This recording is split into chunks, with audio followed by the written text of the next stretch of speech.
Welcome to my channel. आज हम एक नए स्टोरी पढ़ेंगे, द 100 ड्रेसेस, जिसका ये पार्ट 1 है। पार्ट 2 हम नेक्स्ट वीडियो में देखेंगे। इसकी जो ऑथर है वो इलेनोर एस्टीज हैं। ये स्टोरी जो है वो एक पोलैंड की लड़की की कहानी है। उसका नाम जो है वो वांडा पेंट्रोस्की था। उसका जो परिवार था वह अमेरिका में आकर रहता था और वे स्कूल में दूसरे अमेरिकी छात्रों के साथ पढ़ती थी। वह बहुत ही गरीब घर की लड़की थी। वह हर रोज़ स्कूल में नीले रंग के कपड़े पहनकर आती थी। वह साफ़ सुथरी तो होती थी मगर उस पर पूरी तरीके से सही ढंग से प्रेस नहीं होती थी।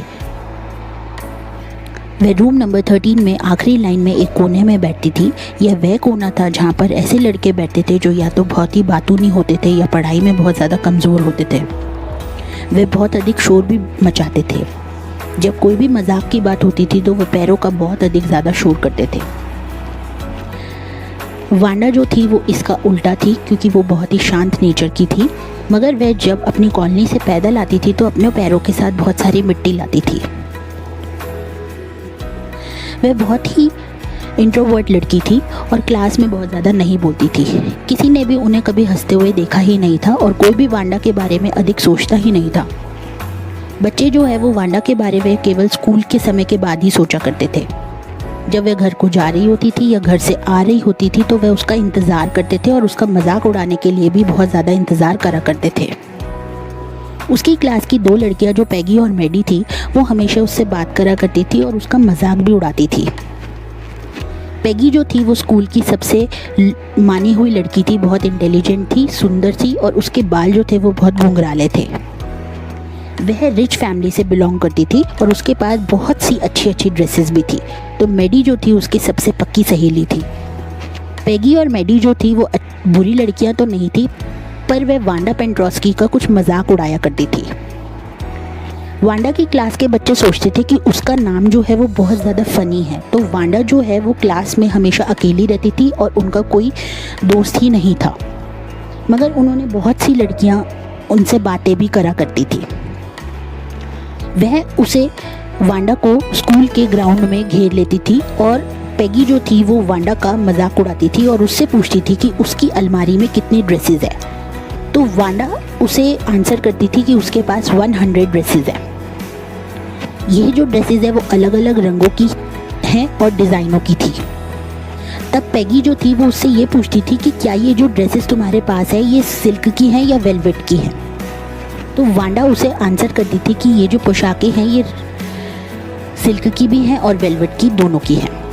तो लड़कियां उससे पूछती थी कि उसके पास कितने पेयर ऑफ शूज़ हैं। तो इस पर वांडा आंसर करती थी कि उसके पास 60 पेयर ऑफ शूज़ हैं। लड़कियां उससे बात करते समय अपनी हंसी को दबाए रखती थी, लेकिन जैसे ही वांडा पीछे मुड़ती थी तो वो ज़ोर ज़ोर से हंसने लग जाती थी।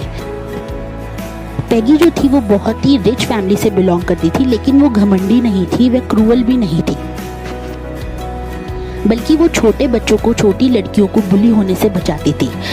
पर वह पैगी जो थी और जो दूसरी लड़कियां थी वो ये समझ नहीं पाती थी कि वांडा अपनी ड्रेसेस और जूतों के बारे में झूठ क्यों बोलती थी। पर लड़कियां वांडा का केवल मजाक ही उड़ाती थी, वह उसे कभी रुलाती नहीं थी। तो मैडी जो थी वो खुद ही एक गरीब परिवार से थी, गरीब लड़की थी। वह दूसरे लोगों के दिए हुए कपड़े ही पहनती थी, इसलिए वह वांडा के प्रति जो थी वो बहुत ही सिंपैथेटिक थी। पैगी और मैडी जो थी वो बहुत ही अच्छी बेस्ट फ्रेंड्स थी, इसलिए जब पैगी जो थी वो वांडा का मजाक उड़ाती थी तो वह कुछ बोलती नहीं थी, पर वह खुद अंदर से वांडा पर हंसती भी नहीं थी। वह इस बात को पसंद नहीं करती थी, मैडी जो थी, कि पैगी जो है वो वांडा का मजाक उड़ाती है और उसके ड्रेसेस के बारे में उससे पूछती है। जब भी पैगी जो है वो वांडा पर हंसती थी तो मैडी को बहुत ज़्यादा बुरा लगता था। वह चाहती थी कि पैगी जो है वो वांडा पेंट्रोस्की को तंग करना बंद कर दे। अब मैडी ने फैसला लिया कि वो पैगी को एक लेटर लिखेगी और उसमें कहेगी कि वह वांडा का मजाक उड़ाना बंद कर दे। मगर वह ऐसा कर नहीं पाई, क्योंकि मैडी की पक्की सहेली एक वही थी, पैगी। अब अगला दिन हुआ जो कि मंडे का दिन था और वांडा जो है वो स्कूल नहीं आई, मगर किसी को भी उनकी एब्सेंस का कोई ख्याल ही नहीं रहा। ट्यूसडे भी वह स्कूल नहीं आई। लेकिन जब वेडनेसडे हुआ तो पैगी और मैडी को उनकी एब्सेंस का ख्याल आया। उन्हें इस बात पर हैरानी हुई कि वांडा जो है वो स्कूल क्यों नहीं आई। तो मैडी को याद आया कि वांडा ने एक ड्रेस के बारे में कहा था जो एक हल्के नीले रंग की थी और जिसमें बहुत ही सुंदर डेकोरेशन लगी हुई थी। तब मैडी ने स्कूल में हुए ड्राइंग कंपटीशन के बारे में सोचा। वहाँ पर उस कंपटीशन में लड़कियों को तो ड्रेसेस के डिज़ाइन बनाने थे और लड़कों ने मोटर बोट्स की पिक्चर्स बनानी थी। तो मैडी ने सोचा कि पैगी जो है वो इस कंपटीशन में जीतेगी क्योंकि वह बहुत ही अच्छी डिज़ाइनिंग करती है। अगले दिन बूंदाबांदी हुई और पैगी और मैडी स्कूल जल्दी जल्दी ही आ गए क्योंकि मिस मैसन ने ड्राइंग कंपटीशन की रिजल्ट्स को डिक्लेयर करना था। उन्होंने वांडा का भी इंतज़ार नहीं किया। जब लड़कियां अपने स्कूल में पहुंची तो वह हैरान हो गई। कमरे में इतनी सारी सैकड़ों डिज़ाइन की ड्रेसेस दिखाई गई। तब मिस मैसन ने विनर्स के नाम जो है वो डिक्लेयर किए और लड़कों की तरफ से जैक बेगल्स विनर था और उन्होंने कहा कि ड्रेसेस के सभी 100 डिज़ाइन एक ही लड़की ने बनाए हैं और वही उसकी विनर है जिसका नाम था वांडा प्रेंटोस्की।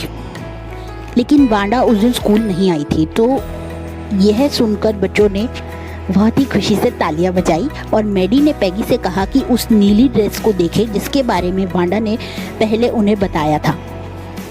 जैसे ही उन्होंने उसकी ड्रेस को देखा तो उसकी चित्रों की बहुत ज़्यादा तारीफ करी। यही पार्ट 1 में बताया गया है।